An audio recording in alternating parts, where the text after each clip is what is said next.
David Jou, bonjour. Alors David Bonjour. Jou, vous nous accueillez dans un environnement qui est un peu particulier, donc puisque vous n'êtes plus bien évidemment donc au campus Agronova, à situation exceptionnelle, moyens exceptionnels. Comment vous avez géré cette situation? Alors, la petite subtilité dans la mise en confinement de l'établissement fait que, en tant qu'établissement public, nous avons dû assurer la continuité de l'activité. Alors là, vous êtes dans le visuel de ma cuisine parce que je prends quelques jours de congé, mais sinon, j'étais in fine, on va dire 5 jours sur 7 à minima, présent dans mon bureau pour le fonctionnement de l'établissement. Donc nous avons assuré une continuité. Ça veut dire quoi? Ça veut dire que dès la découverte du confinement par les instructions ministérielles, nous avons dû identifier les missions essentielles menées par le campus Agronova. Donc dans ces missions essentielles, il y avait la continuité pédagogique pour les apprentis et pour les élèves. Il y avait la continuité de la gestion, puisque nous faisons des payes pour des salariés, donc il fallait que l'on soit en capacité de donner toutes les informations à notre organisme qui fait la paye, c'est la direction régionale des finances publiques, et nous avions besoin aussi, et il ne faut pas l'oublier, la nécessité de continuer l'activité de nos deux fermes écoles, l'une sur Précieux, l'autre sur Saint-Genès-Malifaux, et bien évidemment assurer la sécurité des biens et des installations de nos deux sites sur le campus Agronova. À cela, bien sûr, nous assurons un accueil téléphonique, pas physique. Donc c'est pour le coup que l'établissement est fermé, mais par téléphone, par mail, et nous avons eu quelques parents qui sont venus chercher pour leurs enfants des documents, notamment lorsqu'ils sont en zone grise ou lorsqu'ils ont trop de problèmes de connexion dans leur foyer. Donc c'est ce qu'on appelle la mise en place d'un plan de continuité d'activité. Donc ça nous a occupé très vite les 2 premiers jours pour pouvoir faire cette organisation. Et chaque centre de l'établissement, que ce soit le centre d'alternance, le lycée ou les deux fermes, ont décliné pour leur fonctionnement ce plan de continuité d'activité. Est-ce que ce plan, vous l'aviez envisagé à un moment donné? Alors, peut-être pas pour une circonstance comme pour une pandémie, mais pour d'autres circonstances. Parce que vous avez l'air d'avoir fait les choses très, très, très rapidement. Donc, vous avez été très, très réactif. Donc, je veux dire, quelque part. Tout à fait. Au campus Agronova, on essaie d'être réactif. Et là, on a dû l'être un peu plus que d'habitude parce que moi, je n'ai pas trouvé de plan de continuité d'activité dans toute la bibliographie qu'il y avait dans l'établissement, dans les archives. Donc, ce qui était pas tout à fait conforme, puisque nos établissements se doivent d'avoir un plan de continuité d'activité. Donc, nous l'avons mis en place. Et nous l'avons fait évoluer au fil de l'eau, au fur et à mesure que nous avions des informations. Puisque ce plan de continuité, on avait une architecture pour pouvoir le créer, il est basé sur une crise majeure. Donc on a pris bien sûr la pandémie comme crise majeure et ça doit nous permettre d'avoir un mode de fonctionnement dégradé, mais qui permet d'assurer la continuité. Pour vous donner un exemple, nous sommes en moyenne sur les deux sites 10 à 12 personnes à intervenir pour les animaux, pour le laboratoire d'animalerie, les animaux de la ferme, comme j'ai dit, mais aussi un certain nombre de personnes qui ne peuvent pas télétravailler leur mission. Je pense notamment lorsque l'on doit utiliser des applicatifs du ministère qui sont sécurisés. On peut penser à la paye, on peut penser à la gestion des apprentis. Et pour cela, on a organisé une alternance, c'est-à-dire que les gens pouvaient venir sur le site à un moment où ils ne rencontreraient personne pour pouvoir faire leur travail sur leur poste fixe au sein de l'établissement. Alors, moi, je fais partie des gens qui ont été, j'allais dire, bluffés par nos enseignants et formateurs qui ont, j'aurais envie de dire, fait la révolution en 15 jours. C'est-à-dire que la révolution numérique, le numérique éducatif, on en parlait depuis longtemps, Eh ben, le côté positif de cette pandémie, parce qu'il faut essayer de sortir par le haut, c'est une adaptabilité et une modernisation dans l'usage des outils pédagogiques de façon faramineuse. On a eu sur le campus Agronova des classes virtuelles, une chaîne YouTube, bien sûr la liaison avec Pronote, parce que l'environnement numérique de travail de la région, qui lui a été saturé la première semaine, a eu tendance à décourager les familles et les jeunes dans la connexion.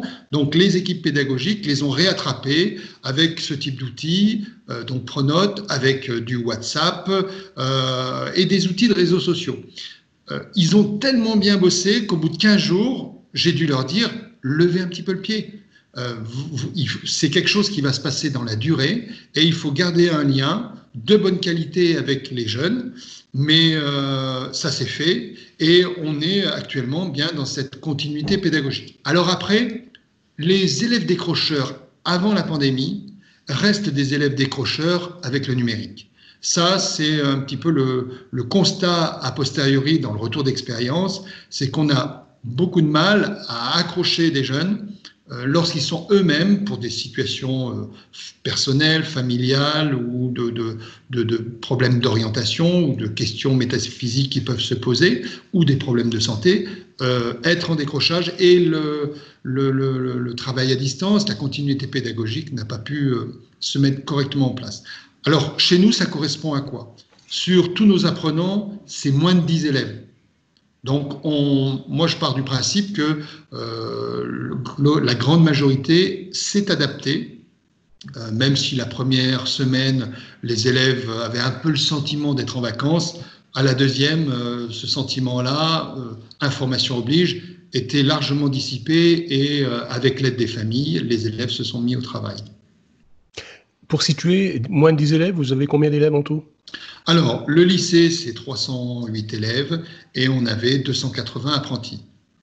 Donc, j'avais, je crois, 7 élèves et 3 apprentis, ce qui est globalement très, très faible par rapport au chiffre d'une dizaine de pourcents qui est annoncé par le ministère de l'Éducation nationale. Est-ce que vous avez eu des cas de coronavirus ? Alors, ce qui fait que nous avons passé cette période peut-être d'une façon un peu légère, parce que dans le cadre d'un plan de continuité d'activité, il faut être capable de poursuivre l'activité même lorsque, j'allais dire, ça se dégrade. En cas d'absence du directeur adjoint, etc. Il y a toute une chaîne de commandement qui se met en place et finalement, nous, on fait partie des entités qui n'ont pas à déplorer de cas de coronavirus. Sur 150 personnels, je n'ai pas eu de personnel identifié avec coronavirus. On a des gens qui ont été malades, qui, dans un cadre de principe de précaution, ont été mis à l'isolement, mais quand on regarde a posteriori, ils n'avaient pas développé les symptômes typiques du coronavirus. Ça a été des grosses angines, ça a été des bronchites, des choses qui pouvaient faire peur, mais qui ne se sont pas avérées. Après, dans le suivi que les équipes de conseillers principaux d'éducation avec leurs assistants d'éducation, ce suivi hebdomadaire qui a été fait pour garder le lien avec les familles, nous a montré que certaines familles, mais c'est moins de 10, là encore, avaient pu être touchées par un tonton, un grand-père, une grand-mère qui avaient été hospitalisés et dans un cas en tout cas bien identifié où il y avait eu décès de la personne. Comment vous voyez la suite maintenant ? Alors, nous aujourd'hui, on attend les dispositions ministérielles pour, j'allais dire, je ne vais pas utiliser le mot déconfiner, mais trouver un autre mode de fonctionnement dans un cadre qui restera quand même assez confiné. Le ministère de l'Éducation nationale et le ministère de l'Agriculture, dont on dépend, réfléchissent aux modalités, puisque le campus Agronova a quelques particularités, notamment avec près de 3/4 de ses apprenants qui sont internes. Ces particularités, il va falloir voir comment on peut les mettre en œuvre effectivement. Alors, ce qu'on peut dire, c'est qu'à partir du 11 mai, je pense que le public prioritaire, ça sera les publics décrocheurs et les élèves en difficulté de travail à distance, que nous ferons revenir dans le cadre des règles de distanciation physique. Je préfère le mot physique que social. Distanciation physique, des règles de gestes barrières. Mais je pense que d'ores et déjà, on ne pourra pas annoncer une reprise massive de tous les apprenants sur nos 2 sites. Ça ne serait pas crédible. Je pense qu'on n'y arriverait pas vis-à-vis des gestes barrières à mettre en œuvre. Et donc, on envisage mais c'est encore en discussion, ça doit passer dans nos instances, notamment nos commissions hygiène-sécurité, avec les représentants des personnels, pour valider le modus operandi de cette fameuse reprise à partir du 11 mai.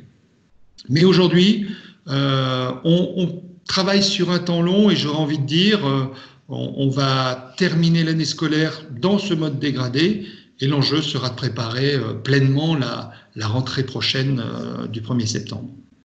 Il nous paraît important de garder du lien avec les familles et on a prévu une matinée porte ouverte qui permettra en tout cas aux jeunes qui ont fait le choix de venir chez nous de venir visiter, aux familles qui veulent discuter, d'avoir un entretien individualisé avec un enseignant ou un formateur. Et ça, on l'a prévu le 6 juin. Donc, c'est une date relativement loin par rapport à ce retour de déconfinement, mais ça se fera donc ce samedi matin-là, le 6 juin, et on veut pouvoir quand même donner la possibilité aux familles de venir voir, découvrir l'internat, et surtout d'avoir un lien avec des formateurs ou des enseignants. Ça nous paraît important, ça se fera dans les règles de gestes barrières. Et là, je suis très lucide et très confiant sur notre capacité à accueillir un petit nombre de familles. On a 18 hectares sur le site de Précieux. On doit pouvoir faire de la distanciation physique sans aucun problème. On espère que la météo sera là. Merci David Jouve.